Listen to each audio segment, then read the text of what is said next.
on the deciding that I'm good enough, how about if you did it by degrees instead of a black and white, yes or no, good enough or not good enough? What if you said, I'm going to be 1 degree gooder tomorrow? I'm going to please myself with my behavior, my thoughts, whatever it is. I'm going to watch for a 1% improvement. And then the question that puts your brain to work for you and puts your brain and subconscious onto your team is, how could I improve by 1% tomorrow? How could I? It's fun to consider, huh?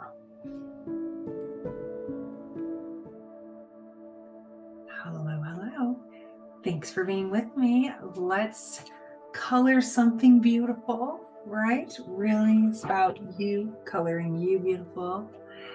But we'll be doing that with our handy dandy tool, which looks like a coloring book, kind of feels and acts like a coloring book, but we know that as we look at these images, that they represent these new sets of thoughts that are going into your mind and helping them receive their way into your mind in a new and different way. The more different kinds of messages and different shapes and colors, and the more different ways that we can get an idea into your subconscious, the more ways it can soak it up and be saturated with it. I want you saturated, like drenched in these affirmations. And so I'm so glad you could join me.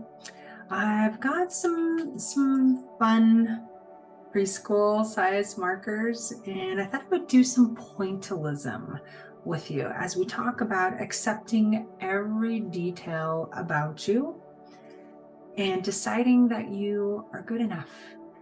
So many people, before I dive in, pointillism is an actual art technique, and there's some very famous works of arts from great masters of the Renaissance, and they would use this pointillistic technique where it's just dot, dot, dot, dot, dot, dot, dot. And doesn't that make a fun texture? Isn't that it just makes a fun texture. So if you'd like to join me, feel free, or you can color this or whatever page you find yourself on today.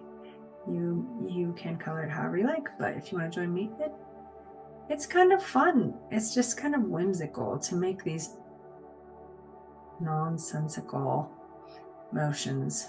Your hands are used to doing important things, writing memos or sending texts or scrolling, right? And so this is just a different kind of motion. Your body's like, what's up? So it's kind of fun. All right. Who decides if you are good enough? I think oftentimes, and I am no exception to this, it's human nature to worry about what other people think of us, right? And so will they, whoever the elusive they is, the tribe, will they think I'm good enough? Will they think I'm funny if I tell a joke? Will they think I'm silly or dumb?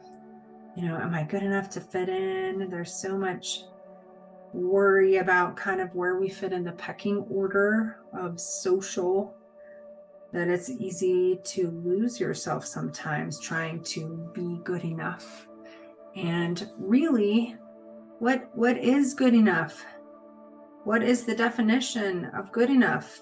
There is a different definition for every human on this planet of what is good and what is not good. And if you talk to a variety of people, it won't take you very long to discover that there is lots of opinions. So if you're trying to please everyone else and be good enough by someone else's standards, man, how do you win at that game if everybody has different standards? I think the way to win at it is to decide what your standard is for you. What do you think is good enough? And then we get into a whole other game of perfectionism, which, it happens. We want to be the best version of ourselves and we're impatient, but we also need to have compassion as we develop the ability to show up as our best self. every day, right? And so we can do that. We can be patient. We can learn to give ourselves some grace as we master the skills that we desire to have as a permanent part of us, right? So, on the deciding that I'm good enough, how about if you did it by degrees instead of a black and white, yes or no, good enough or not good enough? What if you said, I'm going to be 1 degree gooder tomorrow? I'm going to please myself with my behavior, my thoughts, whatever it is. I'm going to watch for a 1% improvement. And then the question that puts your brain to work for you and puts your brain and subconscious onto your team is, how could I improve by 1% tomorrow? How could I? It's fun to consider, huh? It's fun to consider. And here's another, you want to know the next level from that? What's the easiest way that I could improve in a certain area by this time tomorrow? Oh, how often do we give ourselves that gift of asking, how could it be easy? What's the simplest? What's the fastest? Who could show up in my life and surprise and delight me? Who could just come and be like the most mystical, magical, wonderful connection that I could even hardly imagine?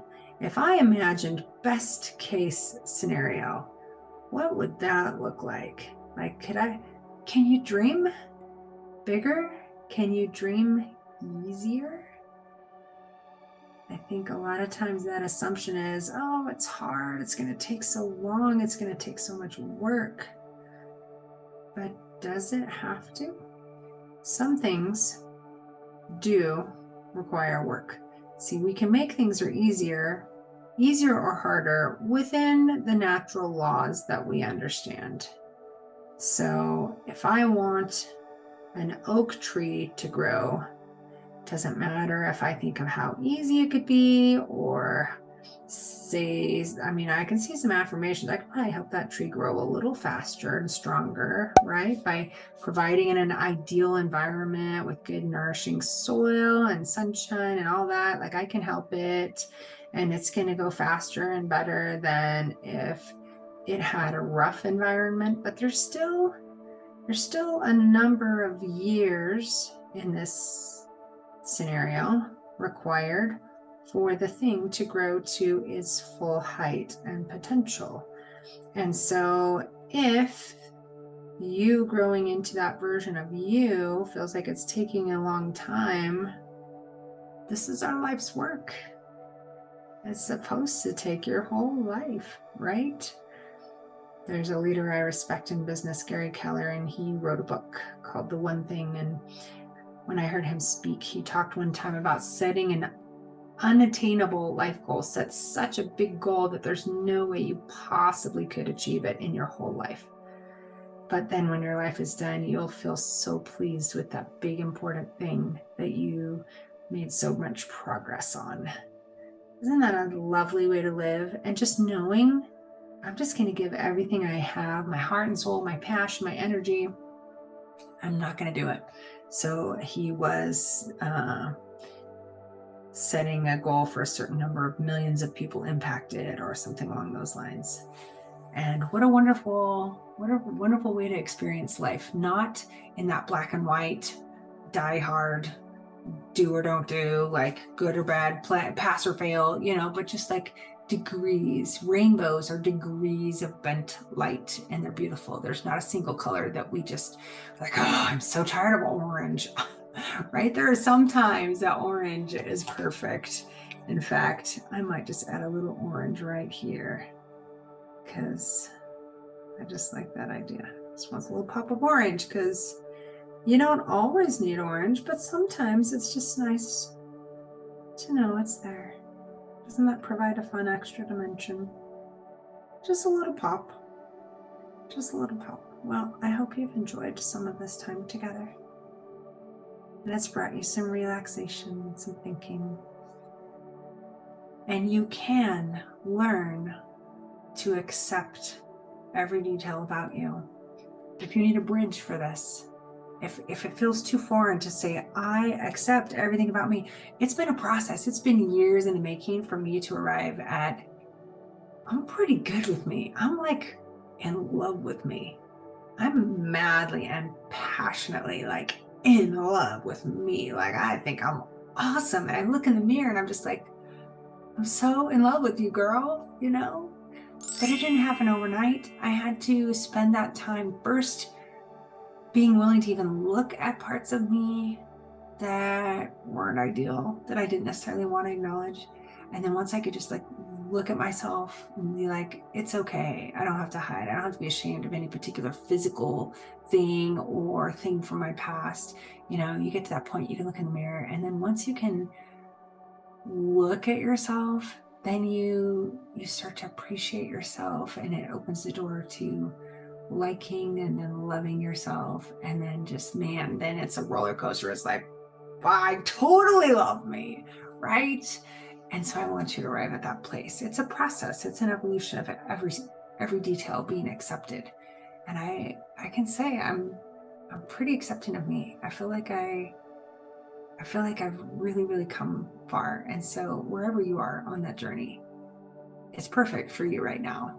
And realize that you can develop the skill of accepting yourself, and you can choose it. It's a choice. It's totally in your control to accept every detail, every single little thing, and decide that it's good enough. You're perfect for you. You are right now. You don't have to do anything. You don't have to earn it. You don't have to try and pretend that it's better than it is. We're human. We're human. We're supposed to be. And you're doing it right. All right. You want to sign your work? I'm going to choose this orange because I do like, I'm going to pop a little, you know what? Sometimes that extra dimension is more than meets the eye, you know? You can't really see the orange so much, but it just gives like another dimension, huh? All right. Since you asked, how about a close-up? You can really get a feel for what this pointillism is. Isn't that fun detail? It was so easy. Dot, dot, dot, one at a time. Isn't that fun? All right. Thanks for being with me. You are infinite. Good night.